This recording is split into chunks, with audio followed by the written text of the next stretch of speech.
जब भी आपके दिमाग में ये भर दिया जाता है कि आप बीमार हैं, आपका यूरिक एसिड बढ़ गया, आपका कोलेस्ट्रॉल बढ़ गया, आपका एरोटिक वॉल्व बहुत बड़ा फटने वाला, आपका किडनी श्रिंक हो गया, ये सब चीजें जब दिमाग में भर दी जाती हैं तो इससे आपके बॉडी में एक साइंटिफिक टर्म है नोसिबो इफेक्ट। आपको जब लगने लगता है कि मैं बीमार हूं, लगने लगना कि मैं बीमार हूं, ऐसा कन्विंस हो गए, तो बॉडी में बहुत सारे बदलाव, फिजिकल बदलाव आते हैं। उनमें से एक बदलाव जो बड़ा भयंकर है वो ये कि हमारे जो चैम्बर्स हैं 4 हार्ट के, उसमें से एक चैम्बर लेफ्ट वेंट्रिकल वो एक्सपैंड होने लगता है, मतलब उसकी साइज बढ़ने लगती है और बढ़ के उसका साइज इस तरह से मटके की तरह हो जाता है, जिसे बोलते हैं जापानीज भाषा में मेडिकल टर्म है टेकुटोसुबु। और टेकुटोसुबु जब ऐसा होगा, that will cause a death which is called voodoo death, right. यानी कि सिर्फ ये सोच कि मैं बीमार हूं से it can translate into heart size irregularity that will cause death। ये जो टेकुटोसुबु है वो जापानीज में इस तरह के मटके होते हैं, जहां जो मटके पानी में डालते हैं, ऑक्टोपस मटके अंदर से फंस जाता है, मटके के अंदर जाने के बाद ऑक्टोपस के पैर, वो उसका नेचर है फैला देना, तो खुद ही बाहर फिर नहीं निकल पाता है। तो ये तरीका है जापानीज का ऑक्टोपस को पकड़ने का, यहीं से ये टर्म लिया है टेकुटोसुबु। तो मैं ये बोलना चाह रहा हूं कि अगर आपके दिमाग में बिठा दिया जाए किसी भी तरह से कि आप भयंकर तरह से बीमार हैं, किसी भी बहाने से, बहाने बहुत सारे हैं, किस किस बहाने से आपको बीमार बनाया गया है, उनमें से कुछ बहाने मैं सामने रख रहा हूं। यहाँ पे एक बहाना है, ये नोसिबो इफेक्ट के सारे जो रिसर्च पेपर हैं, इनको बुक में मैंने डाल दिया, इसलिए आपको यहाँ देखने की कुछ खास जरूरत नहीं, बुक में है। बहाना नंबर 1, कोलेस्ट्रॉल। 1978 में 300 भी किसी का कोलेस्ट्रॉल रहता था, 300 mg पर डेसीलीटर, वो भी नॉर्मल माना जाता था। 1978 के बाद करते करते 1998 में वो उसको 250 कर दिया। जब 250 कर दिया, 240 कर दिया, तो 240 से और 300 के बीच में जो लोग नॉर्मल थे वो एबनॉर्मल हो गए ना, फिर हाई कोलेस्ट्रॉल के रेंज में आ गए। और उसके बाद 200, अभी 200 है, यानी कि 200 और 300 के बीच में जो नॉर्मल थे अब वो एबनॉर्मल कैटेगरी में आ गए। और अब 40 साल से ऊपर सभी का कुछ भी कोलेस्ट्रॉल है तो कोलेस्ट्रॉल की दवाई लेना, ऐसा बोल ही दिया गया है। तो आप देखिए कि आपको यह एहसास दिला दिया गया है कि भाई आप एबनॉर्मल हैं। उसके लिए गोल पोस्ट, फुटबॉल मैच का गोल पोस्ट मान लीजिए, आप हारना नहीं चाहते, आप क्या कर रहे हैं, चीटिंग से बार बार गोल पोस्ट के साइज को छोटा करते जा रहे हैं, और एक बार करते करते साइज इतना छोटा हो गया कि फुटबॉल के साइज से भी छोटा हो गया गोल पोस्ट का साइज, अब हार ही नहीं सकते। ठीक उसी तरह से यहाँ पे जिस तरह के नियम बना दिए, कोई ऐसा हो ही नहीं सकता जो बीमार ना हो इस नियम के अनुसार। अगर इस ट्रैप में आप नहीं फंसते तो ऐसे कई सारे ट्रैप बना दिए। थायराइड का 2003 का आप देख लीजिए टेक्स्ट में जाके, 0.1 से लेके 6 तक जो जिनका TSH रहेगा वो नॉर्मल माना जाता था, लेकिन अब क्या किया, उसको 6 की जगह 3 कर दिया, राइट, और वो गोल पोस्ट को छोटा कर दिया। तो चाहे वो कोलेस्ट्रॉल की बात करें, चाहे वो थायराइड की बात करें, किसी भी बीमारी की बात करेंगे और उसकी हिस्ट्री में जाएंगे तो देखेंगे कि पिछले 20 सालों में गोल पोस्ट छोटा होता जा रहा है। आप सोचते हैं कि आजकल इतने डायबिटीज के पेशेंट क्यों हैं, इतने थायराइड के पेशेंट, इतने कोलेस्ट्रॉल क्यों है, क्या लोग ज्यादा बीमार हैं? लोग ज्यादा बीमार नहीं है, गोल पोस्ट को छोटा किया जा रहा है, जिसकी वजह से ज्यादा लोगों में दवाइयां बांटी जा सके, विदाउट एनी एविडेंस किया जा रहा है। अब यहाँ पे एक सवाल जो कल से कुछ लोग पूछ रहे हैं क्रिएटिनिन के बारे में, मेरा क्रिएटिनिन बढ़ गया, मेरा क्रिएटिनिन बढ़ गया। देखिए, क्रिएटिनिन जब बढ़ता है तो क्रिएटिनिन का बढ़ना कोई बुरी खबर है ऐसा जरूरी नहीं है। क्रिएटिनिन कई कारणों से बढ़ता है। जब भी बॉडी में इन्फेक्शन होगा तो क्रिएटिनिन बढ़ जाएगा, क्योंकि क्रिएटिनिन बढ़ेगा तो बढ़ा हुआ क्रिएटिनिन आपके ब्लड को प्रोटेक्ट करता है, इन्फेक्शन के फैलने से रोकता है। तो जब भी किसी को अगली बार फीवर होगा उस वक्त आप अपना क्रिएटिनिन मेजर कीजिए, KFT रिपोर्ट कराइए, आप सबका क्रिएटिनिन बढ़ा मिलेगा। लेकिन नॉर्मली हम ये कराते नहीं हैं। तो इन्फेक्शन में क्रिएटिनिन बढ़ जाता है, ये एक इंपॉर्टेंट बात है, ये बॉडी का मैकेनिज्म है। तो क्रिएटिनिन का बढ़ना, सिर्फ बढ़ना का मतलब किडनी फेलियर जरूरी नहीं है, राइट। तो ये आपको समझना होगा, किसी भी तरह का इन्फेक्शन होगा तो क्रिएटिनिन बढ़ेगा ही बढ़ेगा। ठीक उसी तरह से एक एक्सपेरिमेंट करके देख सकते हैं, वो कभी भी करके देख सकते हैं। आप अपना क्रिएटिनिन चेक कीजिए फॉर एग्जांपल अभी, और उसके बाद जो लोग नॉनवेज खाते हैं, हालांकि नहीं खाना चाहिए, एक्सपेरिमेंट के लिए आप खा सकते हैं, एक दिन के लिए खूब सारा नॉनवेज खा लीजिए, फिर क्रिएटिनिन 2 घंटे बाद चेक कीजिए, क्रिएटिनिन बढ़ा मिलेगा आपको एक ही दिन के अंदर, एक ही कुछ घंटे के अंदर। तो क्या किडनी फंक्शन खराब हो गई उसी वक्त? नॉन वेज जब खाते हैं तो आप क्रिएटिनिन खा रहे हैं, जितना क्रिएटिनिन खाएंगे ब्लड में उतना क्रिएटिनिन तैरेगा, और वही ब्लड निकालेंगे तो क्रिएटिनिन ज्यादा दिखाई देगा। इसका मतलब ये नहीं कि आपका किडनी खराब हो गया है। जो लोग मस्कुलर लोग होते हैं, बॉडी बिल्डर, आपका कोई दोस्त बॉडी बिल्डर है तो उसका क्रिएटिनिन चेक कीजिए, वो हाई मिलेगा, high enough to call him a chronic kidney disease patient. उसका क्रिएटिनिन इतना हाई मिलेगा कि अगर ये ना बताएं कि ये पहलवान है, किसी पेशेंट किसी डॉक्टर को दिखा दे, बोले ये तो डायलिसिस का पेशेंट है। तो क्रिएटिनिन अगर बढ़ा है, हो सकता है बॉडी मस्कुलर है तो मसल मास जब ज्यादा होता है तो क्रिएटिनिन उसी का एक पार्ट है तो वो भी ज्यादा होता है। या फिर हो सकता है पल भर के लिए कोई इन्फेक्शन हो, या फिर हमारा जो खान पान है उससे भी क्रिएटिनिन चेंज होता हो। ये तो क्रिएटिनिन का बढ़, या जब कोई लोग स्टेरॉयड लेते हैं, बहुत भयंकर दवाई लेते हैं, तो कई बार बॉडी अपने आप को प्रोटेक्ट करने के लिए, ब्लड को प्रोटेक्ट करने के लिए स्टेरॉयड के साइड इफेक्ट से क्रिएटिनिन को बढ़ा देती है। तो जो लोग स्टेरॉयड लेंगे तो उनका क्रिएटिनिन बढ़ जाएगा। जब क्रिएटिनिन देखेंगे ये बढ़ गया तो डॉक्टर ये नहीं बोलेगा कि स्टेरॉयड का बैड असर है, वो ये बोलेगा कि किडनी खराब है। इस बात को समझना होगा। कभी कभी ऐसा होता है कि क्रिएटिनिन बढ़ा इसलिए होता है क्योंकि किडनी फंक्शनिंग ठीक नहीं है। तो मतलब कई सारे कारण में से एक कारण ये होता जरूर है, लेकिन हर बार नहीं होता। कैसे पता चलेगा कौन सा वाला कारण है?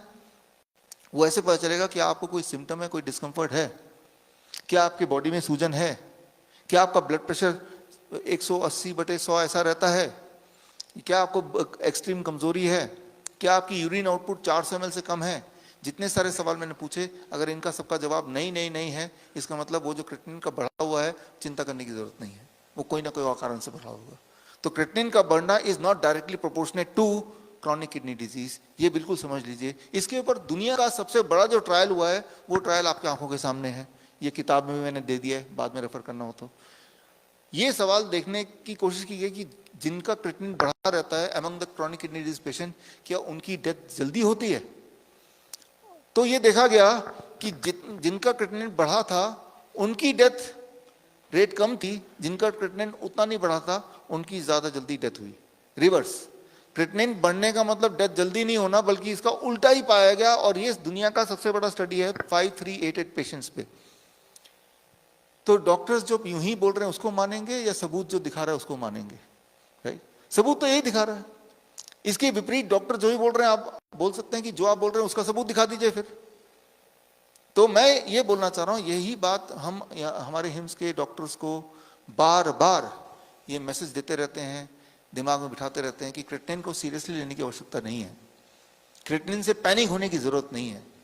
क्रिएटिनिन के बढ़ने के हजारों कारण हो सकते हैं, लेकिन सिम्टम्स अगर है तो सिम्टम को सीरियसली लेने की जरूरत है। और जो मैंने आपको बताया उसका सबूत चाहिए तो एक सबूत तो ये दिया, अभी और सबूत आपको दे रहे हैं इसके आसपास के। अब देखिए पोटेशियम की बात कर लेते हैं थोड़ा सा। पोटेशियम, आप जो लोग क्रॉनिक किडनी डिजीज पेशेंट हैं, कितने लोग ऐसे हैं क्रॉनिक हैं? काफी सारे है ना। क्रॉनिक किडनी डिजीज पेशेंट हैं या डॉक्टर ने बता दिया कि आप क्रॉनिक किडनी डिजीज कहलाएंगे आज से, दोनों में से कुछ भी मान लीजिए, राइट। तो उनको बोला गया कि आप पोटेशियम ज़्यादा नहीं खा सकते, पोटेशियम ज़्यादा नहीं आपका हाई होना चाहिए, ऐसा ही है। तो पालक ना खाएं, टमाटर ना खाएं, सेब ना खाएं, संतरा ना खाएं, राइट। तो कई सारे, कोकोनट वाटर ना पिएं। तो एक बात याद रखिए कि भगवान का बनाया हुआ हर फूड में हाई पोटेशियम होता है, इंसान के बनाए हुए हर फूड में लो पोटेशियम होता है। जैसे पिज़्ज़ा में लो पोटेशियम है, बर्गर में लो पोटेशियम है, कोल्ड ड्रिंक में लो पोटेशियम है, ब्रेड में लो पोटेशियम है, बिस्किट में लो पोटेशियम है। तो यानी कि डॉक्टर ये बोलना चाह रहा है कि मैन मेड फूड खाओ, गॉड मेड फूड मत खाओ। क्या आपको सही लग रहा है कि मैन इतना इंटेलिजेंट हो गया कि गॉड वाले फूड हमें नुकसान देने लगेंगे? क्या ये सही हो सकता है कभी? राइट। तो इस बात को थोड़ा समझिए, एविडेंस क्या कहता है। ये बात जरूर है कि पोटेशियम ज्यादा होगा, किसी का बढ़ेगा तो उससे कार्डियक अरेस्ट, हार्ट अटैक हो सकता है, कार्डियक अरेस्ट आ सकता है, दिल की धड़कन रुक सकती है। लेकिन एक इंपॉर्टेंट बात, मान लो 6 पोटेशियम है किसी का, तो 6 को हाई मानेंगे, लेकिन कोई किडनी पेशेंट है उसका 6 पोटेशियम को हाई नहीं मानेंगे। क्यों? क्योंकि किडनी जो पेशेंट है उसका जो ब्लड का कॉम्पोजिशन होता है, ब्लड की बॉडी केमिस्ट्री होती है, वो अलग होती है एक नॉर्मल इंसान से। किडनी पेशेंट में फ्लूइड डिपॉजिट, पानी ज़्यादा भरा होता है, तो आपका जो किडनी पेशेंट का बॉडी केमिस्ट्री है वो अलग हो जाता है एक नॉर्मल इंसान से। इसीलिए किडनी पेशेंट के लिए 6 पोटेशियम कैन बी नॉर्मल, एक नॉर्मल हेल्दी पेशेंट के लिए, इंसान के लिए 6 कैन बी हाई पोटेशियम। तो हाई पोटेशियम कितना किसका हाई है वो डिपेंड करता है कि आपकी बॉडी की केमिस्ट्री क्या है। यही बात इस वाले रिसर्च पेपर में दिया हुआ है। तो हम कभी भी एक किडनी पेशेंट के आंकड़ों को नॉर्मल आंकड़ों से कंपेयर नहीं कर सकते, राइट। किडनी पेशेंट्स की आंकड़ों में पोटेशियम थोड़ा हायर साइड में होता ही है, लेकिन वो हायर साइड में होने से उन्हें खतरा नहीं है क्योंकि उनके बॉडी में फ्लूइड डिपॉजिट है, राइट। हमारे बॉडी में फ्लूइड डिपॉजिट नहीं है तो हमें खतरा है। तो इसीलिए वो पोटेशियम का बहाना बना के वो वाला फूड जो आपको ठीक कर सकता है, जैसे पालक, जैसे टमाटर, जैसे नारियल पानी, राइट, उनको आप अवॉइड करेंगे तो ठीक कैसे होंगे। जिस तरह से आपने देखा पिछले 10 सालों में कि DIP डाइट में आम, केला, चीकू, अंगूर खा के कैसे ब्लड शुगर ठीक हो रहा है, किस प्रकार आपके दवाइयाँ छूट रही हैं। लेकिन आप डॉक्टर के पास जाते रहते तो वो क्या बोलते हैं, आम मत खाना, चीकू मत खाना, अंगूर मत, यही बोलते हैं ना। तभी मैं बोलता हूँ पेशेंट्स को कि आपको कोई भी डाउट हो तो डॉक्टर के पास ज़रूर जाइए, उनसे पूछिए क्या करना है, और वो बोलेंगे जो बोलेंगे ये नहीं करना है, घर आके बस वही कीजिए, आप ठीक हो जाएंगे, chances are you will be okay, right. तो एविडेंस जो कहता है वो कीजिए, बेसिकली मैं ये बोलना चाह रहा हूँ। और इसमें एक इंटरेस्टिंग बात है, क्या पोटेशियम के बढ़ने से इंसान या किडनी पेशेंट को और नुकसान होता है, इस पे भी एक ट्रायल हुआ, बहुत बड़ा ट्रायल है ये ट्रायल यहाँ पे मैंने डाला हुआ है। और इसमें ये देखा गया है, ट्रायल का अगर नतीजा देखें यहाँ पे आप देख रहे हैं, ये है मृत्यु दर, मोर्टलिटी, और ये है हाई पोटेशियम। तो आप यहाँ पे देख रहे हैं कि 5 के बाद जितना पोटेशियम बढ़ रहा है किडनी पेशेंट में, उतनी उनकी मृत्यु भी बढ़ रही है। ये ऊंचा ऊपर जा रहा है ना, राइट। लेकिन आप देख रहे हैं एक और लाइन है, 5 के बाद जितना पोटेशियम बढ़ रहा है उतना मृत्यु दर उल्टा घट रहा है, ये भी है ना। और एक है बहुत ज़्यादा बढ़ रहा है। गोरों का ये है, गोरे लोगों में जो वाइट लोग हैं जिनका स्किन वाइट है, ब्लैक के स्किन का ये रिजल्ट है। और इन दोनों को अगर हम प्लस करके डिवाइड बाय 2 कर दिया तो ये कॉमन रिजल्ट है। तो हमारा जो स्किन है वो थोड़ा ब्राउन की तरफ है, ना तो बिल्कुल गोरा है ना काला है, इनके आसपास है। तो यानी कि हमारा लाइन कहीं यहाँ होना चाहिए, राइट, ना कि यहाँ ना कि यहाँ। तो हमारे ऊपर मतलब ब्राउन स्किन पे कोई ट्रायल हुआ नहीं है, क्योंकि जब आपकी किडनी खराब होती है तो आपका स्किन वो रोल करने लगती है, इसलिए स्किन का कलर इंपॉर्टेंट हो जाता है आपके किडनी फंक्शनिंग में। तो जब बोलते हैं कि हाई पोटेशियम हमारे लिए ठीक नहीं है तो वो गोरों के लिए बोला जाता है, और वही वाले नियम आपके ऊपर लागू होंगे कोई ज़रूरी नहीं है। जिस तरह से मेरे मेरे मेरे पैर में 10 नंबर का जूता आता है, तो वही 10 नंबर का जूता ज़रूरी नहीं कि सबको फिट आ जाए, राइट, सबका अपना अपना है। ठीक उसी तरह से एक रूल को हम बहुत जनरलाइज भी नहीं कर सकते। इसके ठीक विपरीत ये देखा गया है, ये है एक ट्रायल कि अगर पोटेशियम रिस्ट्रिक्ट कर दिया जाए किडनी पेशेंट में तो उनकी हेल्थ कैसी रहती है।